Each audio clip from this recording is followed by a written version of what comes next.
Subject కి ఒక teacher ఉంటారు, అన్ని సబ్జెక్టులు నన్ను చదవమంటారు. ఇంత చిన్న బుర్రలో అన్ని ఎలా నింపాలి? Class work, home work, fair notes అంటారు. సబ్జెక్ట్ కి 3 బుక్స్ పెట్టి బ్యాగ్ నింపుతారు. ఇన్ఫాక్ట్ నా బరువు కన్నా నా బ్యాగ్ బరువే ఎక్కువ.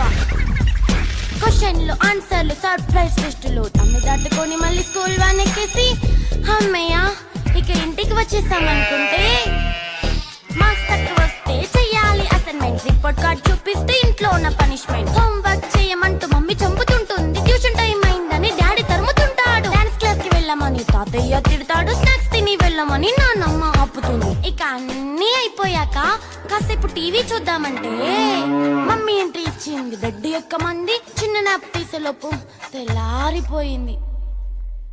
అయ్యో మళ్ళీ మొదలు ఈ స్కూల్ కష్టాలు.